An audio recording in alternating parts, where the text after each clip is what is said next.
할렐루야. 이 시간 하나님 한 분만을 기뻐하며 경배하며 나아가도록 하겠습니다.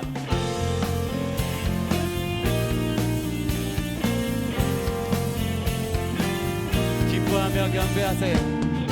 기뻐하며 경배하세 영광의 주 하나님 주 앞에서 우리 마음 피어나는 꽃 기뻐하며 경배하세 기뻐하며 경배하세 영광의 주 하나님 주 앞에서 우리 마음 피어나는 꽃 같다 죄와 슬픔 사라지고 그 싱그름 거침이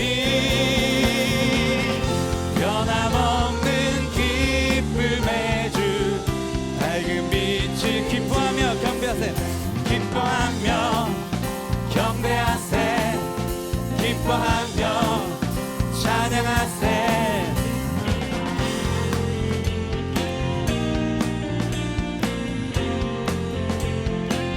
우리 주는 사랑이요 우리 주는 사랑이요 복의 근원이시니 삶이 깊은 샘이 되어 바다처럼 우리 주는 사랑이요 우리 주는 사랑이요 복의 근원이시니 삶이 깊은 샘이 되어 바다처럼 아버지의 사랑 안에 아버지의 사랑 안에 우린 모두 하나네요 서로 사랑하며 도와주시오 기뻐하며 경배하세 기뻐하며 찬양하세 기뻐하며 경배하세 기뻐하며 찬양하세 죄와 슬픔 사라지고 그 싱그름 거치니 기뻐하며 경배하세 기뻐하며 경배하세 기뻐하며 찬양하세 기뻐하며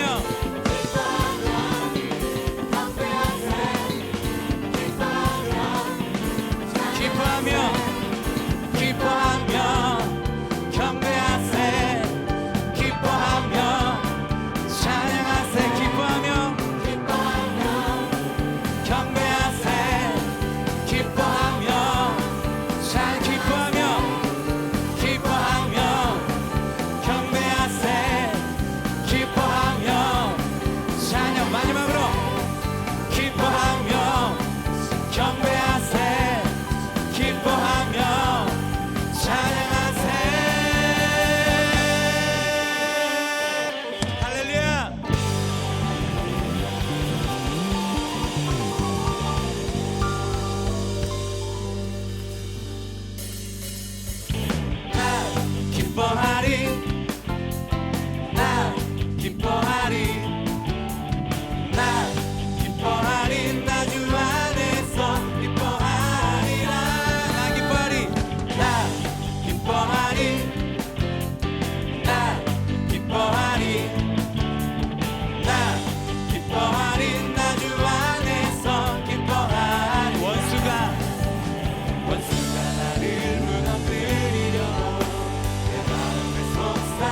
우리의 기쁨이 되신 주 하나님 앞에 영광의 박수 올려드립니다. 아멘. 아멘. 제가 대학교 졸업하고 14년 동안 월스트리트에서 일했었습니다. 약 12년은 제가 메럴 린치라는 회사에서 일했었습니다. 14년 동안 제가 그 증권회사에서 일하면서 생활하다가 끝나고 제가 목회의 길로 가기로 했습니다. 물론 그거는 쉬운 결정은 아니었었습니다. 참 거의 2년 동안 제가 기도해야 되는 결정이었었습니다. 한쪽으로 보면 제 스펙이 그렇게 나쁘지는 편은 아니에요. 좀 제가 미국 사람으로서 그렇게 말하는 게 좀 너무 겸손하지 않은 것 같은데 제가 말하겠습니다. 저는 아이비리그에서 졸업했고 또 탑10 MBA 대학원에서 졸업했고 또 Fortune 500 컴퍼니들에서만 일했었습니다. 또 돈도 괜찮게 벌었었습니다. 저는 메릴린치에서 인베스트먼트 뱅킹에서 일했고 그 안에서 스트래티지 그룹이라는 부서에서 일했었습니다. 혹시 인베스트먼트 뱅킹에서 일하는 분들이 있나요? 한국 회사? 없어요? 예, 그 당시에는 제가 참 멋진 직업이라고 생각했죠. 그때는 막 끝에 가서는 막 CEO, CFO들도 만나고 아메리칸 익스프레스 그때는 어떤 흑인 분이셨는데 그분도 만나고 대화도 나눴고 또 9시 더 늦게 퇴근하면 블랙카 가지고 집에다 태워주고 블랙카 뭔지 아세요? 예, 그냥 몰라도 돼요. 예, 대접도 엄청 잘 받았습니다. 직원으로서. 제가 모태신앙입니다. 그래서 14년 동안 그래도 교회는 늘 봉사했었습니다. 9.11 이후로 갑자기 어르신 권사님들이 저한테 오고서 우리가 성세님을 위해서 기도하고 있는다고 저한테 얘기했습니다. 뭐를 기도하냐? 제가 신학교 가기를 위해서 기도한다고 말씀했습니다. 저는 그냥 웃으면서 고맙다고 하고 별 생각 안 했습니다. 제가 2005년에 제가 회사를 떠날 때 가지고 있는 오피서 타이틀을 얻게 됐습니다. 제가 그때 바이스 프레지던트로 타이틀 가지고 승진하게 됐습니다. 그때서부터 제 마음 안에 불만족이 생겼었습니다. 왜 그런지는 몰랐습니다. 갑자기 그때서부터 불만족이 생기는데요. 증권 산업은 다이내믹한 인더스트리에서 항상 환경이 변합니다. 이런 환경 안에서 열심히 많은 시간을 프로젝트를 위해서 투자하고 1-2년 안에 그 열심히 한 일이 환경이 바뀌어졌으니까 쓸모 없어질 수도 있습니다. 굉장히 일시적인 노력이었었죠. 이런 생각이 들었습니다. 굉장히 이게 의미도 없고 모티베이션도 이렇게 없는 일이라고 그런 생각이 들었습니다. 그래서 제가 아마 내가 한 회사에서 너무 오랫동안 있어서 회사를 바꿔봐야 되겠다. 그래서 10년 메릴린치에서 일하다가 제가 시티그룹이라는 회사를 옮겼습니다. 사임하고 시티뱅크에 나오는 회사죠. 시티그룹이. 거기서 다니게 됐습니다. 한 달 후 또 그 똑같은 불만족이 생겼습니다. 제 안에. 제가 1년까지는 버텼습니다. 그 1년 버티고 나서 내가 있던 회사 메릴린치에서 또 초청이 받았습니다. 오라고. 그래서 또 제가 시티그룹에서 사임하고 갔습니다. 그때는 제가 인터내셔널 팀을 맡게 됐습니다. 그 리서치 부서에서 일하게 됐는데 인터내셔널 팀을 맡게 됐는데 직원들은 인도, 호주, 영국에 제가 리드하게 됐습니다. 참 자랑스러운 건 같죠? 또 이번 6개월이 지나고 나서 어떻게 됐을까요? 또 업무에 대해서 제가 너무나 무의미한 것을 느껴졌습니다. 이게 얼마나 저한테는 좌절스러운 과정인지 아세요? 이 기분이 꼭 9.11 테러 사건이랑 너무나 똑같았습니다. 여기 가면 만족할 것 같은데 만족이 없으니까 저쪽으로 옮겨보고 저쪽으로 옮겨보니까 저기에도 만족이 없고 왔다 갔다 하면서 제가 또 바꿨으면 2년 안에 회사를 3번 바꾸는 거였었습니다. 그거는 한국에서는 더 심하게 보죠. 그런 이력서가 가지면. 그때야 제가 하나님 앞에 기도를 나갔습니다. 하나님, 혹시 저를 목회의 길로 부르시는 겁니까? 그거는 아니죠. 절대로 그거는 아니죠. 제가 하나님한테 확인을 받고 싶었었습니다. 목회로 부르는 건 아니죠. 근데 확인이 오지 않았습니다. 확인도 없고 제 마음에는 평화도 없고. 그때 왜 제가 목회의 길을 꺼리고 시간을 허비했는지 아세요? 제가 세 가지로 정리했습니다. 첫 번째 이유는 돈. 제가 벌고 있었던 돈. 내가 목회일로 가면 어떻게 내가 살던 대로 계속 살아. 내가 목회일로 가면 내가 무엇을 그만두고 희생을 해야 돼. 내가 목회일로 가면 제가 벌던 데 5분의 1도 못 볼 텐데 그거 가지고 어떻게 살아. 그래서 제 돈에 대해서, 안전에 대해서 제가 가기가 싫었었습니다. 또 두 번째 이유, 이거는 목사님들한테 미안하지만 그때 당시에는 제가 이렇게 생각했습니다. 직업으로 볼 때는 목사는 진짜 멋있는 직업은 아니었었다고 생각했었습니다. 진짜 자랑스러운 거는 아니었다고 생각했습니다. 뭐 의사, 변호사, 또 뭐 비행기 파일럿, 그런 것들은 자랑스럽고 멋있지만 목사는 전혀 영 아니야. 제가 그 당시가 있었습니다. 그래서 사람들이 나에 대해서 뭐를 생각하는지 그것 때문에 또 가기가 싫었었습니다. 또 세 번째, 저는 진짜 많은 것들을 달성하고 싶었었습니다. 제 가족, 와이프, 제 교회, 내가 다니는 교인들 진짜 멋있는 것을 보여주고 싶었었습니다. 제가 뭐를 할 수 있는지. 그냥 내 영광 때문에 가기가 싫었었죠. 이런 마음 가지고 어떻게 신학교를 가요? 제가 확신한 것은 단 한 가지였었습니다. 예수님과 복음에 대해서 제가 나누고 가르치고 연구하는 게 너무나 좋았었습니다. 왜? 그거는 제 회사 일, 프로젝트 같은 일처럼 일시적인 일이 아니니까.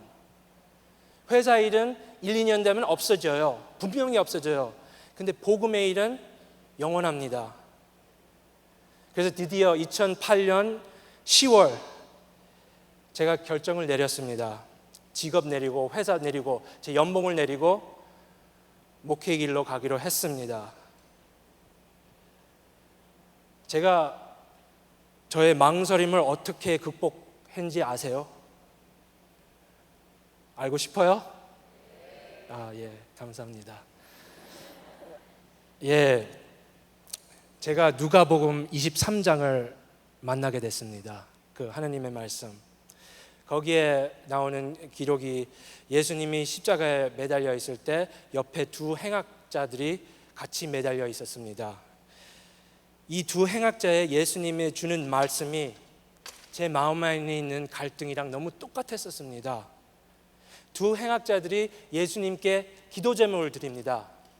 첫 번째 행악자는 이렇게 기도 제목을 내립니다. 당신이 그리스도가 아니냐? 너와 우리를 구원하라. 그런 제목을 예수님께 드립니다. 두 번째 행악자는 이런 기도 제목을 드립니다. 예수여, 당신의 나라에 임하실 때에 나를 기억하소서.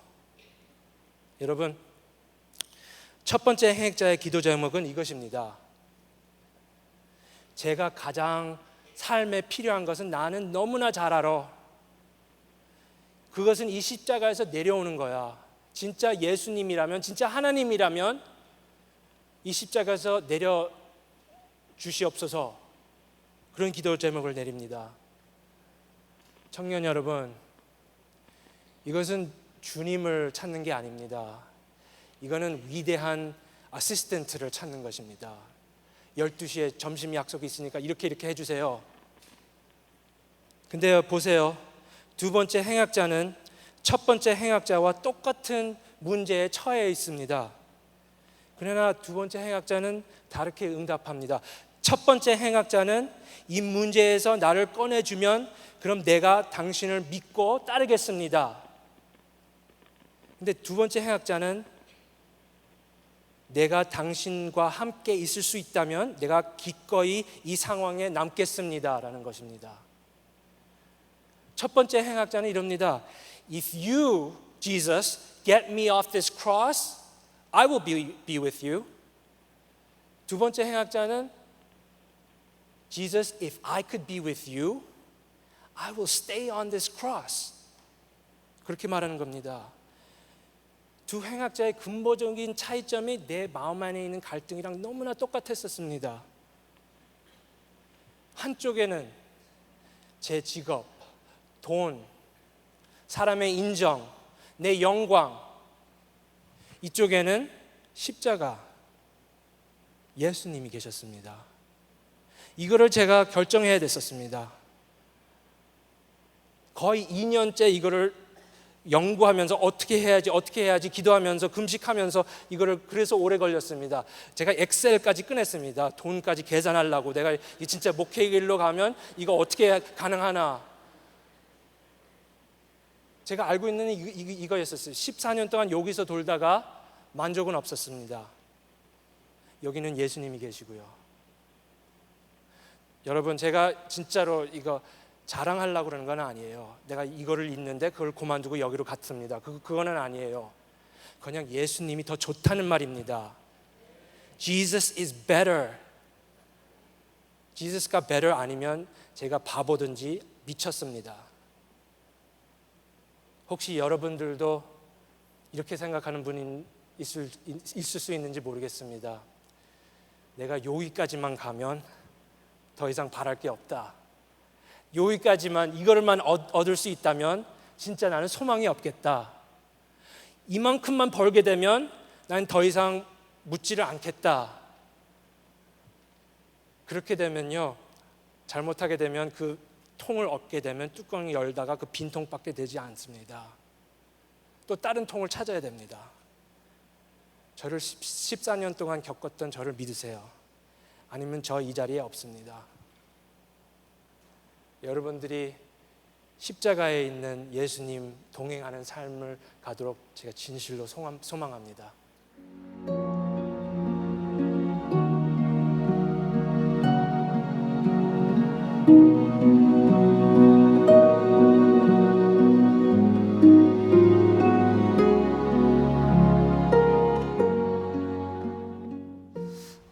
여러분들이 오늘 이 말씀을 듣고 혹시 이제 잘 이해가 되지 않거나 미흡한 부분이 있으면 사도행전 4장을 여러분들이 한번 보시면 되는데, 사도행전 바로 이전 3장에서는 베드로와 요한이 성령을 받고 안진뱅이를 고친 사건이 나오고요, 3장 바로 전에는 그들이 모여서 기도하다가 2장에 성령을 받는 사건이 나오게 됩니다. 그리고 이 4장에는 성령을 받고 난 이후에 병자들을 고쳤을 뿐만 아니라 안진뱅이를 고쳤을 뿐만 아니라 말씀을 전하는, 또 그 고침으로 인하여 어려움을 당하는 그런 장면이 나오고 있습니다.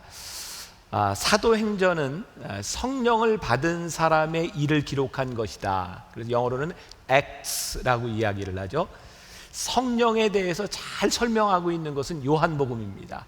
그런데 성령을 받고 행한 일은 사도행전에서 일어나고 있어요. 여러분들이 성령에 대한 어떤 이론적인 것을 알고 싶다면 요한복음을 보아야 되고, 성령의 역사를 알고 싶으면 사도행전을 보면 됩니다. 김동규 목사님을 보면서 참 바보 같은 결정을 했습니다. 그렇죠? 있는 것을 버리고 누릴 수 있는 것을 포기하고, 그런데 그 결정을 하게 된 이유 중에 하나는 뭐냐면 그것을 포기했는데 더 좋은 것이 있다는 거죠. 사실 우리들이 무엇을 포기한다라고 하는 말은 맞는 말이 아닌 것 같아요. 우리는 늘 포기하기보단 더 좋은 것을 결정하는 거죠. 이 성령 충만한 삶을 살게 된다고 하는 것, 이 베드로와 요한, 예수님의 제자들이 이게 떨리고 힘든 가운데 예수를 믿는 것이 그렇게 자랑스럽지 않고 숨어서 기도하던 이들에게 성령 충만하게 되었을 때 그들이 드러내고 싶은 욕망들을 가지게 되죠.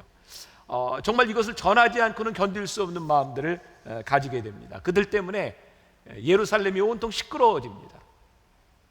술 취한 사람 하나 때문에 동네가 시끄러워지는 것처럼 성령 충만한 사람 때문에 예루살렘이 아주 심각하게 시끄러워지기 시작합니다.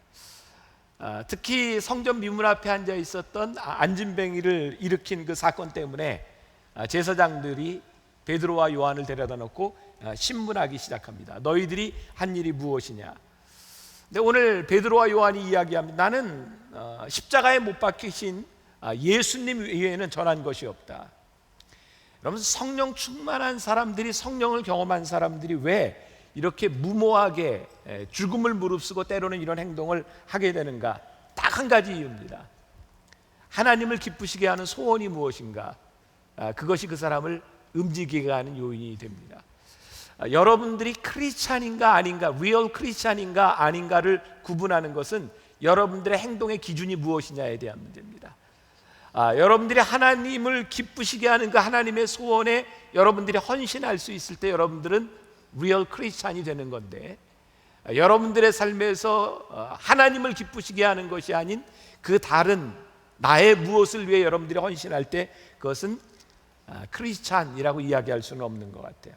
복음을 전하는 일, 여기 하나님의 소원이 있습니다. 디모데전서 2장 4절, 우리가 잘 아는 말씀인데 우리 같이 한 목소리로 봉독해 볼까요? 하나님은 모든 사람이 구원을 받으며 진리를 아는 데에 이르기를 원하시느니라. 하나님은 모든 사람이 구원을 받으며 진리를 아는 데에 이르기를 원하시느니라. 우리들이 하나님의 뜻대로, 하나님의 마음대로 가려고 할 때 모든 사람이 우리를 절대로 기뻐하지 않는다는 사실입니다. 특히 사단은 우리들이 하나님의 일을 할 때 가장 방해하려고 하는 강력한 세력 중에 하나입니다. 우리들이 하나님의 기쁨이 된다, 주님의 기쁨이 된다라고 하는 것은 필연적으로 악한 세력과 적이 된다라고 하는 말과 같습니다. 여러분들이 주님의 기쁨이 되어 살아간다고 하는 것은 여러분들이 육체적으로 감내해야 될 어려움이 있다는 것을 의미하기도 합니다. 그러나 우리들이 하나님의 길을 가야 되는 이유는 딱 한 가지입니다. 사명이 우리의 가슴을 뛰게 하기 때문입니다. 저는 여러분들, 하나님을 믿는 사람들에게 이 가슴 뛰는 사명이 없다면, 가슴 뛰는 사명을 잃어버렸다면 우리는 정말 불쌍한 사람들입니다. 우리가 하나님을 믿는다고 하면서도 그 말씀에 우리들의 가슴이 뛰지 않는다, 이건 정말 불행한 사람들이라고 생각해요. 하나님의 말씀, 성령이 충만하다고 하는 것은 필연적으로 우리들에게 어떤 고통을 가져다 주기도 합니다. 오늘 사도행전 4장 3절에 보면 이런 말이 있어요. 그들을 잡음에 날이 이미 저물었으므로 이튿날까지 가두었으나, 베드로와 요한이 병자를 고쳐주고 복음을 전한다고 하는 그 사실만으로 사람들이 이들을 옥에 가두었습니다. 이들은 생면부지의 사람도 아니었을 거예요. 그 예루살렘이라고 하는 그 안에서 아는 사람들이 많이 있었을 겁니다. 그들은 동일한 유대인이었고, 그들은 율법을 지키는 사람들이었고, 그들은 가르침을 그대로 따르는 사람이었습니다. 그런데 베드로와 요한이 예수님을 따르는 자가 되었고, 그들은 아직 예수님을 몰랐을 뿐입니다. 근데 그들로 인하여 베드로와 요한은 고난을 당하죠. 옥에 갇히게 됩니다. 지난주에 새 부대에 대한 이야기를 했어요. 새술은 새 부대에. 여러분, 우리가 새 부대가 된다고 하는 것, 성령님이 우리 가운데 이렇게 들어오신다고 하는 것이 무엇일까? 제가 요즘 남성들을 위한 성경 공부를 하고 있습니다. 이 청년들은 아직 남성이 아니기 때문에 오픈을 안 해요. 여러분들은 청년이에요. 남성이란 결혼도 좀 하고 애도 좀 낳아야 남성이 됩니다. 맞죠? 네, 그래서 그 남성들을 위한 성경 공부를 내가 토요일마다 하고 있어요. 남자들을 위한 성경 공부를 하면서 제가 어제 그리고 지난주 2주에 걸쳐서 죄에 대한 이야기를 계속 다루었어요. 죄에 대해서 우리들이 얼마나 단호해야 되는가. 여러분, 우리들이 죄에 대해서 단호하지 못하면 우리들이 죄를 끊기가 참 힘듭니다. 제가 늘 하는 이야기지만 술과 담배가 그것이 죄는 아닙니다. 우리 교회 흡연실 있잖아요. 대한민국에 흡연실 있는 교회로 흡연실에서 예배를 드리도록 예배 실황이 흡연실에서 중계가 되고 있어요. 지금 누군가 담배를 피고 지금 예배를 보고 있을 겁니다. 담배를 피는 게 죄는 아닙니다. 그러나 우리들이 하나님의 일을 한다고 할 때 담배가 술이 우리들에게 방해가 된다고 할 때 그것도 끊지 못하는 사람, 그 유혹도 뿌리치지 못하는 사람이 어떻게 하나님의 일을 하겠습니까? 여러분들이 어떤 위대한 일, 여러분들이 하나님 앞에 기쁨이 되기를 사용하기를 원하면서 우리들이 하나님 앞에 끊어야 될 것과 우리들이 지켜야 될 것을 지키지 못한다면 우리들이 어떻게 하나님의 기쁨이 될 수 있겠습니까? 제가 흡연실을 만들어 놓은 이유는 그곳에서 담배를 피라고 만들어 놓은 것이 아니라 담배를 피면서라도 복음이 그들에게 들어가기를 원하는 마음이고, 복음이 들어가면 그들의 삶 가운데 결단이 일어나리라고 믿기 때문에 흡연실에서 예배를 중계하는 겁니다. 우리들이 아직은 아닐지 모르지만 우리들이 하나님 앞에 쓰임받기를 원한다면 하나님의 기쁨이 되는 것이 어떤 삶인지를 우리들이 명백히 해야 합니다. 그때 우리들은 하나님의 소원을 이루는 사람이 될 수 있겠죠. 사단은 우리들에게 늘 와서 이렇게 말을 합니다. 이 정도는 괜찮겠지. 그러나 작은 실수 하나가 우리를 허물어 간다는 사실을 우리들이 꼭 명심해야 합니다. 여러분들이 너무나 많이 경험하는 것, 다이어트가 깨지는 순간이 언젠가요? 요것만 딱 한 번 먹고 그리고 깨지는 겁니다. 여러분들 다이어트 하면서 끝까지 지키는 사람은 절대로 한 번도 허물어지지 않는 사람이 끝까지 갑니다. 딱 한 번이 문제죠. 제가 늘 그런 얘기합니다. 주일을 안 지키는 것, 한 번도 안 빠지는 사람은 주일 성수를 끝까지 합니다. 한 번 빠지는 사람은 또 빠지게 되어 있어요. 그러니까 우리들에게 있어서 이 정도면 괜찮겠지라고 하는 것들이 우리를 늘 허물어뜨린다고 하는 것.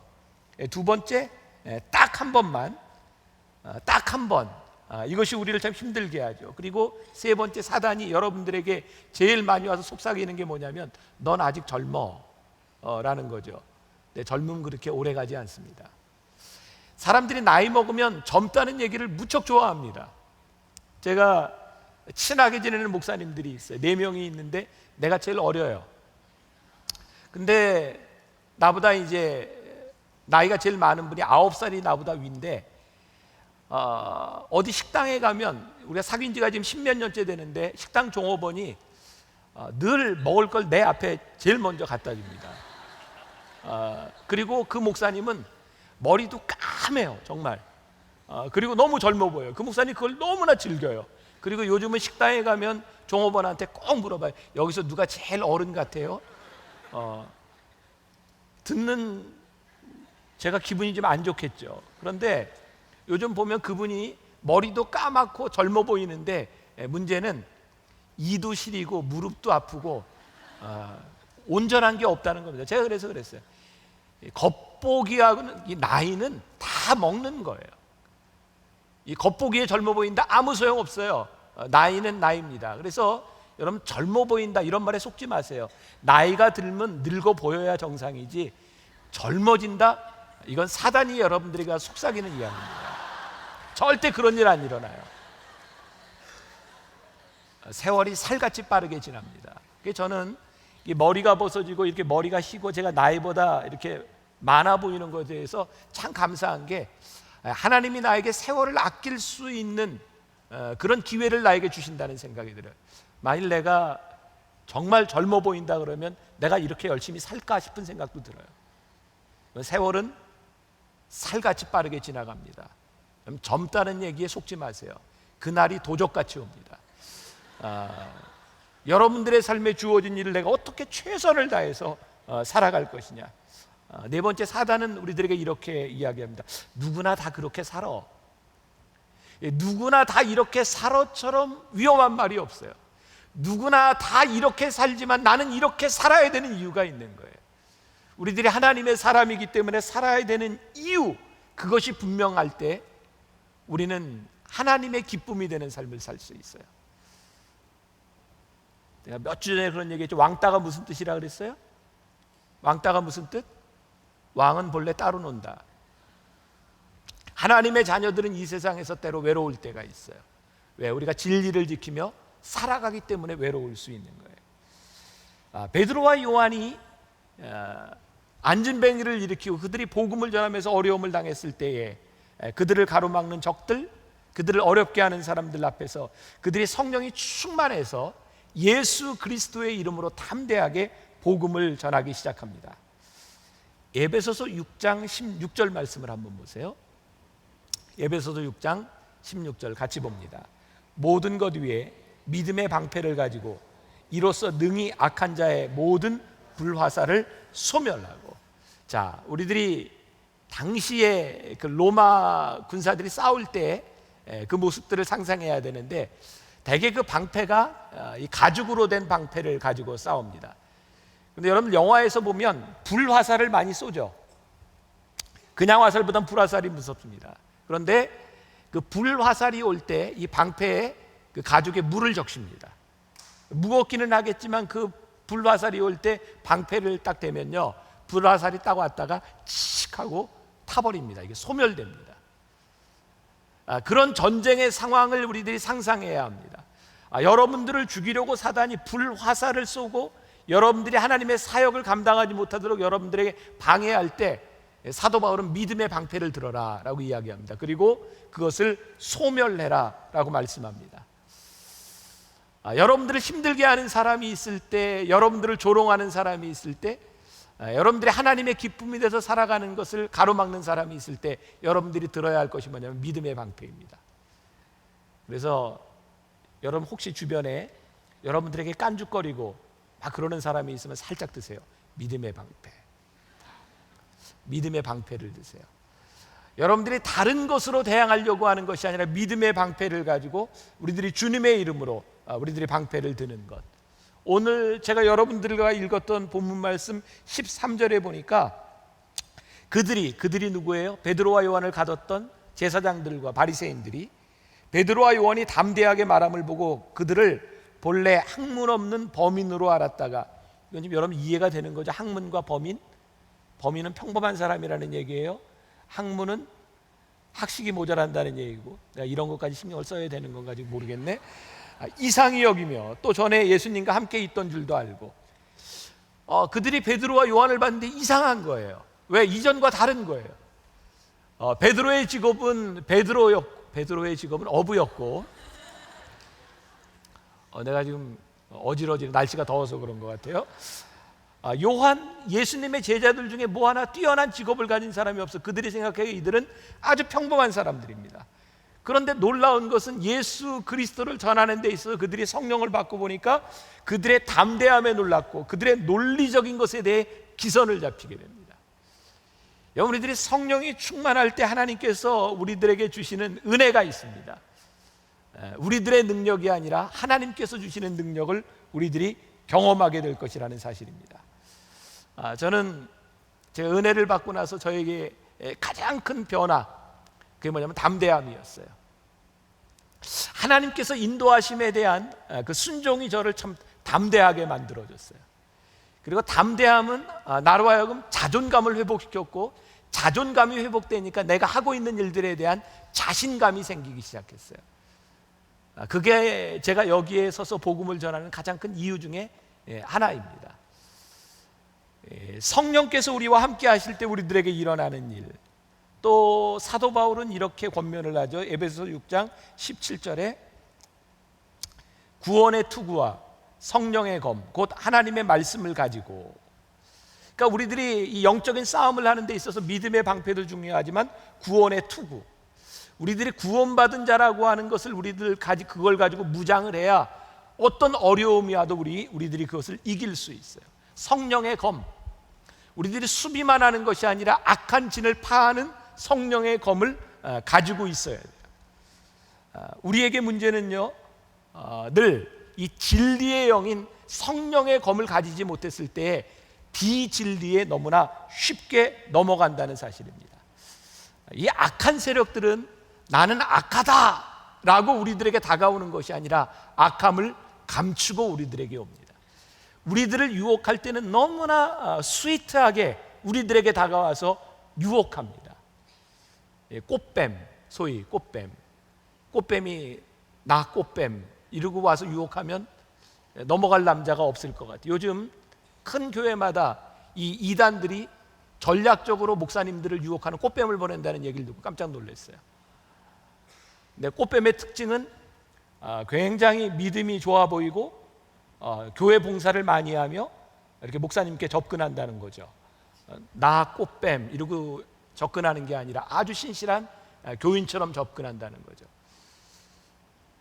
여러분들이 앞으로 살아가면서 여러분들이 유혹 가운데 넘어가야 될 모든 것들은 아주 스위트하게 여러분들에게 다가올 거라는 생각. 우리가 진리의 영으로 진리의 검을 가지고 우리들이 무장하지 않으면 우리는 정말 너무 쉽게 넘어갈 수 있다는 거죠. 여러분들 중에 게임을 못 끊는 사람, TV를 못 끊는 사람, 저는 예전에 이제 노름을 해봤으니까 노름을 하면서 나는 그렇게 경제적인 문제를 일으키지는 않았던 것 같아요. 그래도 늘 이렇게 잃지 않고 가정 경제에 이렇게 보탬이 되기는 했지만, 노름하는 사람의 특징이 뭔지 아세요? 한 10,000원을 잃으면 20,000원을 잃으면 끝내야 되는데 그게 안 된다는 거예요. 이걸 꼭 만회하고야 말겠다. 우리들에게 있어서 이 진리가 우리를 감싸주지 못하면 우리는 너무나 쉽게 작은 것에 무너지게 되어 있어요. 여러분들 요즘 뭐 권투 별로 그렇게 많이 안 나오는데, 우리가 어렸을 때는 권투가 굉장히 유행을 했어요. 뭐 유재두, 홍수환, 뭐 그 다음에 장정구 이런 사람들. 근데 그 선수 중에 굉장히 잘하는 박찬이라고 하는 선수가 있었어요. 이제 우리 학교 선배인데, 그 박찬희 선수는 정말 그림같이 이렇게 권투를 합니다. 이 한 방으로 이렇게 딱 이기는 사람도 있을지 모르지만 결국 권투의 승부는요, 특별한 한 방이 아니면 이 잽에 사람들이 녹아집니다. 아무것도 아닌 것 같은데 이렇게 맞다가 넉다운이 돼버리는 것을 많이 봐요. 우리들에게 큰 거 한 방이 우리를 무너뜨리는 것이 아니라 우리들에게 정말 작은 것들이 우리를 허문다고 하는 것. 그래서 여러분들이 영적으로 깨어 있어야 돼요. 일본의 유명한 검객 미야모토 무사시라고 하는 사람은 그런 얘기를 했어요. 그런 유명한 검객이었는데, 나는 3살짜리와 마주 설 때도 나는 몸조심을 한다. 그가 유명한 검객이 될 수 있었던 이유 중에 하나입니다. 여러분들이 늘 하나님의 기쁨이 되는 삶을 살아가기 위해서 여러분들이 늘 구원의 투구를 쓰고 성령의 검을 들고 믿음의 방패를 들고 우리들이 경계해야 합니다. 하나님의 기쁨이 되는 사람이 되기 위해서 우리들이 필연적으로 해야 되는 일이 있습니다. 자신을 잘 관리해야 합니다. 하나님의 기쁨이 되는 사람이 되기 위해서 악한 세력으로부터 자기를 보호하는 것도 중요하지만 내 몸이 하나님께 기쁨이 되는 사람이 되어야 합니다. 사랑하는 사람을 위해서 나를 정결케 하는 것이 중요합니다. 여러분, 우리들이 이 땅에서 나를 깨끗하게 나를 지켜야 되는 이유들은 여러분들을 위한 것이기도 하지만 여러분들을 사랑하는 사람을 위하여 여러분들이 지켜야 되는 것이기도 합니다. 우리는 나를 사랑하는 사람 때문에 우리들이 그냥 함부로 살 수 없는 존재입니다. 고린도전서 3장 16절, 여러분들이 꼭 기억해야 될 말씀인데 같이 한번 볼까요? 너희는 너희가 하나님의 성전인 것과 하나님의 성령이 너희 안에 계시는 것을 알지 못하느냐. 너희는 너희가 하나님의 성전인 것과 하나님의 성령이 너희 안에 거하시는 것을 알지 못하느냐. 고린도에 있는 교인들이 하나님을 믿는다고 했는데 이 고린도는 그 당시에 가장 타락했던 도시입니다. 제가 지난해 고린도에 갔을 때, 고린도에는 도착했더니 항구죠. 굉장히 유명한 항구였어요. 큰 산이 있습니다. 거기에서 제사를 드리는데 여자 그 사제들이 수백 명이 있어요. 배가 들어오면 거기 있는 사제들이 쭉 내려와서 남자들을 다 꼬셔가지고 올라갑니다. 그리고 거기에서 성관계를 갖습니다. 그게 여사제들이 하는 일이었고, 고린도에 있는 사람들이 복음을 들었음에도 불구하고 성적인 문화에 그들이 많이 물들어 있었어요. 사도 바울이 그들을 바라보며 하는 이야기가 뭐였습니까? 너희들이 하나님을 믿고 너희들이 하나님의 성전인 것과 너희 안에 성령님이 계시는 것을 너희들이 모르느냐? 이 시대가 얼마나 성적으로 여러분들을 지키기가 어려운 시대에 여러분들이 살아가고 있습니까? 제가 남자들 성경 공부하면서 그런 이야기를 하는데, 인류 역사를 통해 보면요, 성적으로 타락한 도시가 남아있는 게 하나도 없다는 겁니다. 성적으로 타락한 도시는 다 멸망합니다. 여러분들, 우리나라와 이 민족을 바라보며 여러분들이 정말 심각하게 여러분들 보아야 합니다. 지금 필리핀의 코피노, 코리안 필리핀 아이들 아버지도 모르고 자라나는 아이들이 얼마나 많은지 몰라요. 우리나라처럼 이렇게 반문화가 발달된 나라가 그렇게 흔치 않습니다. 여러분들이 그 안에서 하나님을 섬기며 여러분들의 성전을 유지한다고 하는 것 결코 쉬운 일이 아닙니다. 그러나 여러분들이 성전으로서의 여러분들의 삶을 유지해야 하나님의 기쁨이 돼야 하나님이 여러분들을 쓰실 수 있어요. 제가 얼마 전에 페이스북에 그런 글을 올렸는데, 제가 페이스북이 계정 3개가 다 찼어요. 여러분들이 팔로우로 여러분들이 신청을 하고 매일 아침 묵상글을 함께 나눌 수 있는데, 제가 새벽마다 묵상글을 올리죠. 제가 여러분들이 말씀을 준비하다가 윌로우 크릭 교회 빌 하이벨스 목사님이 썼던 그 문장을 하나 올린 적이 있어요. 목사가 자신이 섬기는 교회에 줄 수 있는 가장 큰 축복은 건강한 자신이다. 목사가 자기가 섬기고 있는 교인들에게 줄 수 있는 가장 큰 축복은 건강한 자신이다. 이것은 육체적인 건강만을 이야기하는 것이 아니라 영적인 그 건강을 포함하는 겁니다. 빌 하이벨스 목사가 윌로우 크릭 교회에 정말 심혈을 기울여서 목회를 했는데 어느 날 그가 탈진합니다. 영적으로 탈진해서 설교하기도 싫고 목회하기도 싫고, 그가 회복되는 과정에서 깨닫게 된 것이 있어요. 내가 영적으로 건강하지 못하면 이 교회가 병들 수밖에 없구나. 제가 이 말씀에 참 공감을 많이 합니다. 제가 여러분들에게 줄 수 있는 가장 큰 선물 중에 하나는 저의 건강함이라고 생각해요. 육체적인 건강을 이야기하는 것, 그것뿐만이 아니라 제 삶의 건강함, 제 영적인 건강함.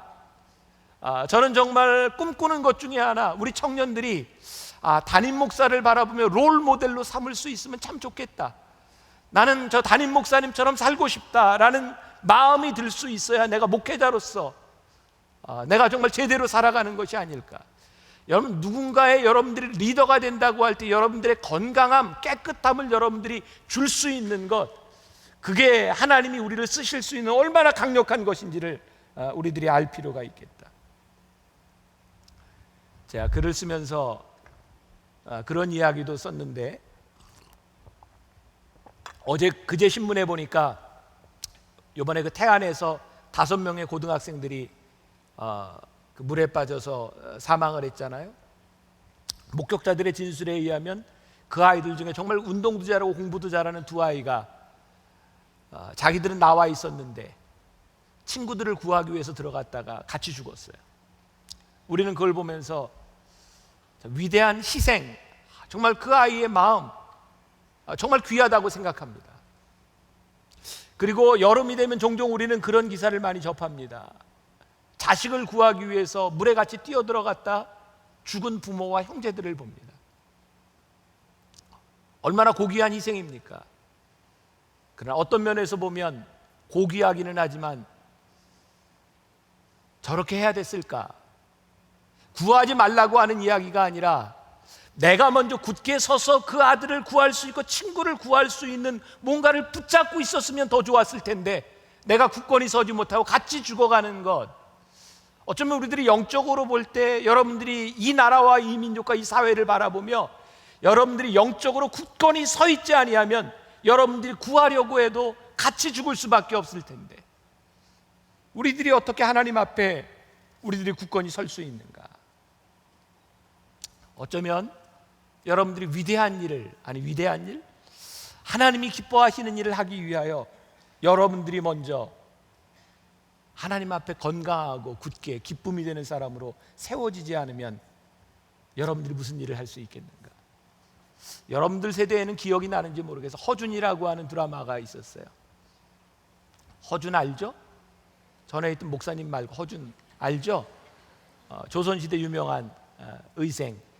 허준이라고 하는 드라마에 보면 그게 정말 희생하면서 정말 열심히 어려운 사람을 돕습니다. 얼마나 열심히 의술을 행하는지 침을 놓다가 좁니다. 얼마나 힘들었으면. 근데 여러분들이 환자라면 아무리 명의라도 그 사람한테 침 맞겠어요? 졸면서 놓는데? 그래도 명의가 난가 졸면서 놔도? 난 그런 생각을 했어요. 아무리 명의지만 졸면서 침을 놓는다면 누가 막겠는가? 여러분들이 아무리 좋은 재능을 가지고 있어도, 여러분들이 아무리 뛰어나도, 여러분들이 영적으로 깨어있지 않으면 어떻게 영적인 케어를 할 수 있겠는가? 저는 요즘 이 건강에 대한 생각들을 많이 합니다.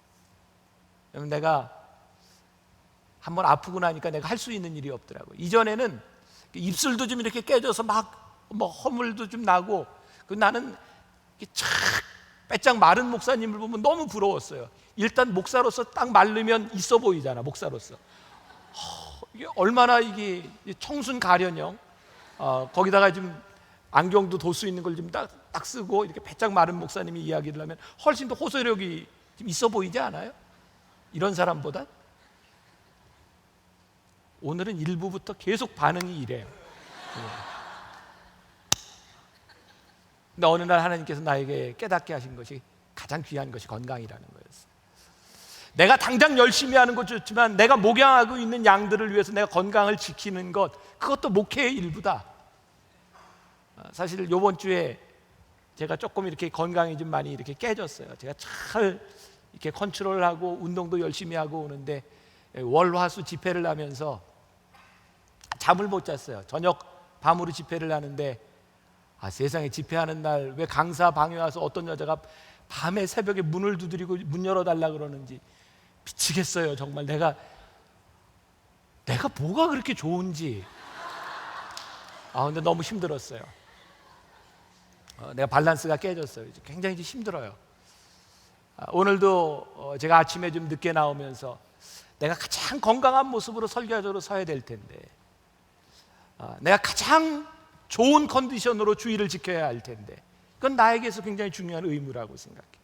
여러분들이 사역을 하면서 건강하게 예수를 믿고 건강하게 여러분들의 삶을 살고 건강하게 여러분들을 지키는 것, 그것이 우리들에게 얼마나 귀한 일인지 몰라요. 제가 지금도 잊지 않는 것 중에 하나가, 제가 데이튼 오하이오에서 박사과정을 할 때 제가 아르바이트로 사무실에서 일을 했어요.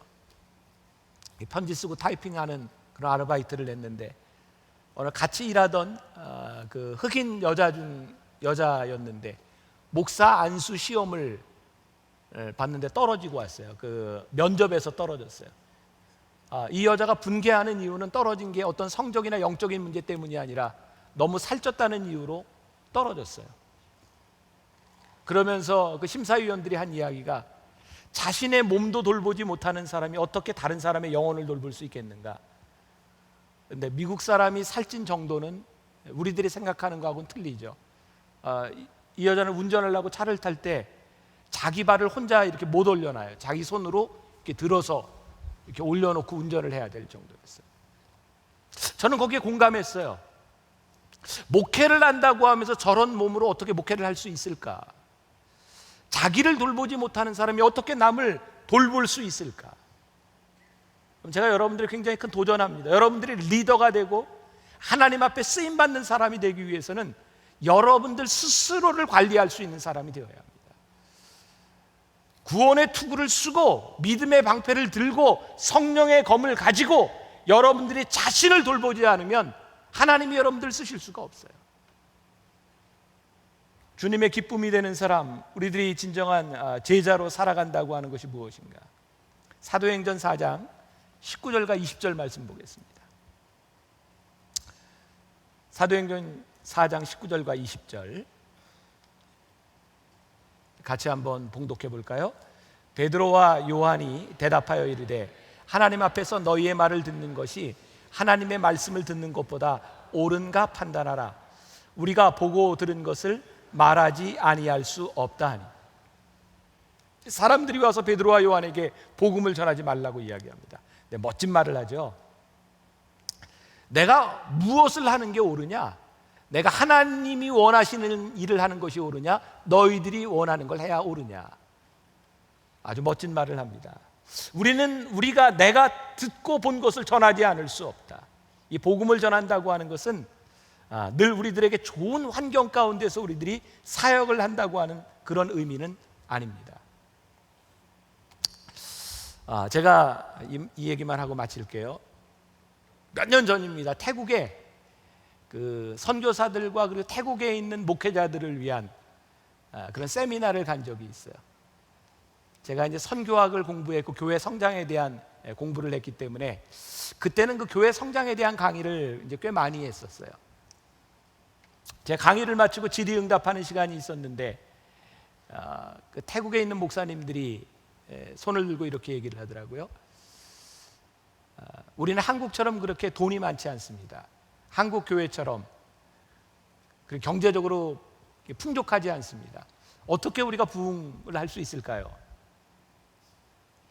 제가 그 사람들 그런 얘기를 했어요. 미국의 그 라일러라고 하는 교수가 부흥하는 12가지 조건을 이야기했는데 그 중에 12번째가 돈입니다. 교회가 부흥하는 데 있어서 돈이 차지하는 비중은 그렇게 많지 않습니다. 여러분, 우리나라에 복음이 들어와서 이 복음이 뿌려지게 된 이유 중에 하나가 네비우스 정책이라고 하는 거예요. 여러분, 선교에 조금 관심이 있는 사람들은 이 네비우스가 소위 3자를 이야기합니다. 자치, 자전, 자강, 너희들 스스로 해라는 거예요. 그런데 우리나라에 이 3자 정책이 들어왔을 때 이건 결코 좋은 의도가 아니었습니다. 대개 일본과 중국의 선교사들이 많이 들어가 있었는데 거기는 미국과 캐나다, 호주에서 교회를 져주고 선교비를 충분히 줬어요. 근데 당시 조선이라고 하는 나라는 그렇게 관심받는 나라가 아니었습니다. 그래서 돈이 모자라니까 조선은 너희끼리 알아서 해라. 그게 일본과 중국과 달리 한국 교회가 성장하게 된 이유입니다. 한국 사람들을 외국에서 받을 수 있는 돈이 없었기 때문에 기도해서 한국인의 손으로 교회를 지었어요. 그게 한국이 성장할 수 있었던 이유입니다. 제가 그 이야기를 했어요. 또 그런 이야기를 하더라고요. 우리 태국에서는 태국이 불교 국가이기 때문에 예수를 믿으면 많은 박해를 받습니다. 그러더라고요. 제가 그래서 되물었어요.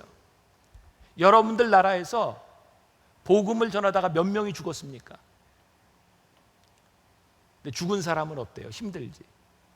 제가 그랬어요. 한국에는 복음을 전하다 수없이 많은 사람이 죽었습니다. 그들의 순교의 피 위에서 한국교회가 세워진 것이지 그냥 세워진 것이 아닙니다. 제가 태국에 있는 목회자들에게 그랬어요. 여러분들이 이 땅에, 태국 땅에 교회가 세워지기를 원하고 하나님의 교회가 세워지기를 원하고 여러분들 다음 세대의 복음이 전파되기를 원한다면 여러분들 중에 피를 뿌리는 사람이 나와야 합니다. 왜? 교회는 순교자의 피 위에 세워졌기 때문입니다. 사랑하는 여러분, 우리가 하나님의 기쁨이 되는 사람으로 살아간다고 하는 것이 결코 쉬운 일이 아닙니다. 어쩌면 여러분들 중에 누군가의 헌신과 희생을, 아니면 여러분들의 피를 요구할지도 모르는 일입니다.